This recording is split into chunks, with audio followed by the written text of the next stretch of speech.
Alors, nous allons maintenant définir une deuxième, on appelle ça des statistiques, sur une variable aléatoire. Donc après sa moyenne, nous allons définir ce qu'on appelle sa variance. C'est un peu plus compliqué au départ. Donc ce qu'on appelle la variance de x. Donc il y a deux notations, c'est soit v de x, soit var de x. Donc on prend les deux. Alors la variance de x, donc vous prenez une variable aléatoire x, vous lui retranchez sa moyenne, vous élevez tout ça au carré, donc ça fait une nouvelle variable aléatoire, et vous calculez la moyenne de cette variable aléatoire. Donc la variance, c'est encore une constante, hein, ce n'est plus une variable aléatoire. Alors qu'est-ce que ça représente? Donc on a vu que si on lève le carré ici, la moyenne de x moins sa moyenne, c'était 0. Donc l'idée, ce serait de mesurer la valeur moyenne, ça vous donne la valeur que vous allez observer en répétant un très grand nombre de fois l'expérience. Ça vous donne la valeur moyenne que vous aurez sur toutes ces répétitions de l'expérience. Alors je répète, c'est pas forcément la valeur la plus fréquente. Si on a un diagramme en bâton qui fait un V comme ça, bon, bah, la valeur au centre est très peu probable, mais ça va correspondre à la moyenne. Donc en tout cas, si vous enlevez le carré, votre variance elle est tout le temps nulle, donc ça ne représente pas grand chose. Donc l'idée de mettre le carré, donc vous faites x moins sa moyenne, donc ça mesure la dispersion entre x et sa valeur moyenne. Vous élevez ça au carré, vous prenez le carré des écarts, donc ça les amplifie, et après donc vous faites la moyenne de ces dispersions quadratiques. Donc bah, plus la variance va être élevée, on a envie de dire, plus x va prendre des valeurs écartées de sa moyenne. Donc si vous prenez un diagramme en bâton en V comme ça, avec 0 au milieu, donc la moyenne va être nulle, même si c'est une valeur très peu probable. Par contre la variance va être très élevée, puisqu'en fait, comme c'est les valeurs extrêmes qui ont le plus de chances d'être observées. Inversement, si vous reprenez la somme des 2D, ça faisait un diagramme en bâton en chapeau. Donc là la valeur centrale c'est encore la moyenne, et la valeur centrale est aussi la valeur la plus probable, donc cette fois la variance va être petite. Voilà, donc ça c'est une définition qui sert à expliquer pourquoi la variance sert à mesurer la dispersion de x autour de sa valeur moyenne. Par contre, ça ne donne pas une formule qui est vraiment utilisable en pratique, donc on va essayer de simplifier tout ça. Donc voyons voir ces premières propriétés. Donc les règles de calcul. Donc, première règle de calcul, la variance est toujours positive. Deuxième chose, la variance est nulle si et seulement si x est constante. Alors, dans ce cas-là, x est égal à sa moyenne. Et troisième chose, alors c'est ce qui remplace la linéarité de l'espérance. Donc attention, la variance n'est absolument pas linéaire. La variance de ax plus b, donc d'une transformation affine, c'est a au carré fois la variance de x. Donc c'est-à-dire le plus b, ce qui fait une translation, bah ça disparaît, parce que comme vous faites une translation constante, ça ne disperse pas plus les valeurs. Et par contre, si vous multipliez les valeurs par a, et bien en fait, ça multiplie la variance par a au carré. Donc on va voir la démonstration de ce théorème. Alors le premier point, alors pour tout petit oméga dans l'univers, x de oméga moins sa moyenne, la moyenne de x au carré, c'est positif, puisque c'est un réel au carré. Donc c'est-à-dire que la variable aléatoire x moins la moyenne de x au carré est une variable aléatoire réelle positive. Donc par positivité de l'espérance, sa moyenne est positive. Et à gauche, vous reconnaissez la variance. Donc on a bien montré que la variance est positive. Alors maintenant, on va regarder le cas où la variance est nulle. Alors là, c'est un peu plus subtil. Donc les valeurs de x, on les note x1, x2 jusqu'à xn. Et pour simplifier un petit peu les notations, on va appeler petit m la moyenne de x, donc c'est une lettre minuscule, puisque c'est une constante. Alors par définition, la variance, c'est la moyenne de grand x moins petit m au carré. Alors ça, c'est du type moyenne de f de grand x, qu'on peut calculer avec le théorème de transfert. Donc effectivement, on applique le théorème de transfert avec la fonction f qui a x associe x moins m au carré. Donc ça, c'est une fonction polynomiale. Donc le théorème de transfert dit que la moyenne de f de x, c'est la somme des f de xk, p de grand x égale xk. Donc f de xk, ça fait xk moins m au carré. Ensuite, on remarque que c'est une somme de termes positifs, puisqu'une probabilité est positive, et un carré de réel est positif. Donc pour que la variance soit nulle, il faut que tous les termes de la somme soient nuls. C'est-à-dire, on a quel que soit k, xk moins m au carré fois p de grand x égale xk qui vaut 0. Ici, c'est un produit, donc ça veut dire que pour tout k, soit xk est égal à m, ou p de grand x égale xk égale 0. Donc il y en a un des deux qui est nul, peut-être les deux. Mais alors, c'est là que c'est un peu plus subtil, les xk, ils étaient deux ados distincts. Donc s'il y en a un qui vaut m, il peut y en avoir qu'un seul. Donc sur les nk, il y en a un où ceci peut être vrai, mais pour les n-1k qui restent, c'est ceci qui est vrai.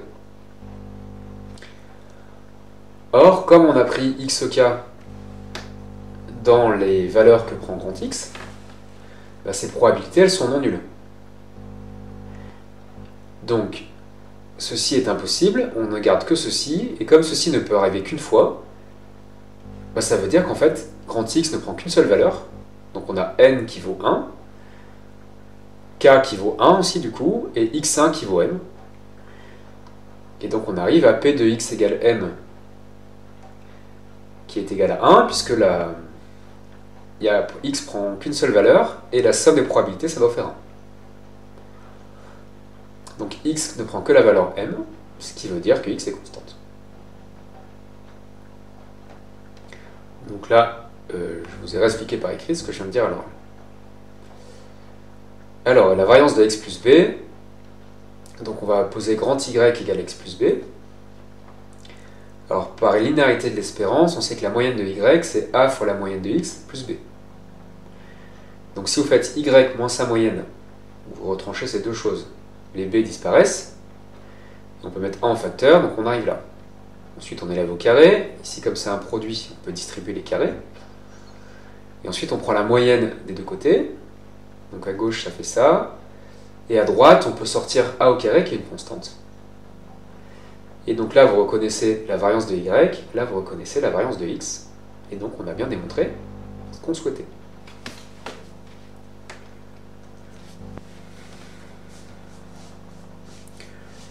Là. Alors maintenant, on va voir comment on calcule la variance en pratique. On utilise une autre formule qui s'appelle la formule de Koenig-Huygens.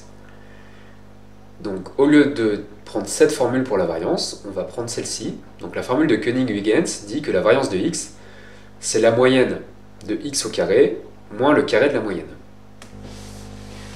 Donc en pratique, il faut calculer la moyenne de x, avec la définition de la moyenne de x, la moyenne de x au carré avec le théorème de transfert, et ensuite faire ce calcul. Et donc pour avoir la moyenne de x avec la définition et la moyenne de x au carré avec le théorème de transfert, il faut connaître la loi de x. Et alors comme on a remarqué que la variance était positive, ça moins ça est positif, donc en fait on a aussi montré que la moyenne des carrés, c'est toujours plus grand que le carré de la moyenne. Donc voyons voir la démonstration de la formule de Koenig-Huygens. Donc la formule, elle est là. Alors comment on fait en pratique? Donc si x de oméga c'est x1 jusqu'à xn, on calcule d'abord petit m, qui est la moyenne de x, avec la définition, et la loi de x. Ensuite on calcule mu, qui est la moyenne de x au carré. Cette fois on utilise le théorème de transfert, donc ça donne ceci. Là on utilise encore la loi de x. Et ensuite, la variance de x, d'après la formule de Koenig-Huygens, c'est mu moins m carré. Donc on utilise une définition, le théorème de transfert et la formule de Koenig-Huygens. Pas quelque chose de très très simple. Alors pour x à valeur entière, donc x d'oméga c'est inclus dans 0n. Bon, en fait, vous remplacez xk par k dans toutes ces formules. Donc m c'est somme des k p de x égale k, mu c'est somme des k au carré p de x égale k, et v de x, c'est mu moins m carré. Donc on va principalement faire ceci. Alors la démonstration. Donc encore une fois, pour simplifier, notre petit m égale la moyenne de x, comme ça on voit bien que c'est une constante. Donc par définition, la variance de x, c'est la moyenne de x moins m au carré. Alors mais pour tout oméga, x de oméga moins m au carré, on développe, identité remarquable. Donc par linéarité de l'espérance, la moyenne de x moins m au carré, ça fait la moyenne de x carré, moins 2m la moyenne de x, plus la moyenne de m carré, on sait que ça fait m carré parce que c'est une constante. Et la moyenne de x moins m au carré, c'est v de x. Alors ici, e de x, on a appelé ça petit m, donc là on a m carré, et moins 2m carré plus m carré, ça fait moins m carré. Et donc on a bien démontré la formule de Koenig-Huygens. Donc si on reprend notre exemple, de la somme des chiffres obtenus quand on lance 2D, eh bien, la moyenne c'était 7, la moyenne de x carré c'était 329 sur 6. Vous faites 329 sur 6 moins 7 au carré à la calculatrice, ça fait 35 sur 6. Attention, la moyenne, on ne pouvait pas trop vérifier, mais la variance, ça doit être positif. Donc vérifiez bien que vous avez trouvé un nombre positif. Alors, il existe une dernière notion, c'est la notion d'écart-type. Donc ce qu'on appelle l'écart-type de x, ça se note sigma de x, et c'est la racine carrée de la variance qui est bien définie, parce que la variance est positive. Alors pourquoi l'écart-type? Puisqu'en fait, pour la variance, si on imagine que x par exemple, c'est une température, donc ça se mesure en degrés. Ici, comme vous avez élevé au carré, les unités c'est des degrés au carré. Donc votre variance c'est des degrés au carré, ça n'a plus la même unité physique que x. Donc ça c'est pas forcément satisfaisant. Donc une première idée, ça aurait été de ne pas mettre le carré pour garder la même unité. Mais on a vu que la variance serait tout le temps égale à 0, donc ce ne serait pas franchement intéressant. Donc une deuxième solution, c'est de prendre la racine carrée à la fin du calcul. Donc là, si x c'était des degrés, la variance c'est des degrés au carré, et donc la racine carrée de la variance, ça revient des degrés. Donc l'écart type est plus intéressant dans les applications, puisqu'il a la même unité que notre variable aléatoire. Et donc encore une fois, il sert à mesurer la dispersion de x par rapport à sa valeur moyenne. Par contre, en mathématiques, on ne va pas trop en parler, puisque ce qui est difficile, c'est de calculer la variance. Pour rajouter une racine, pour nous, comme on n'a pas d'unité, ça ne va pas apporter grand-chose. Donc on va beaucoup travailler avec la variance. Alors dernière formule, la variance, c'est le carré de l'écart type, c'est-à-dire v de x, c'est sigma de x au carré.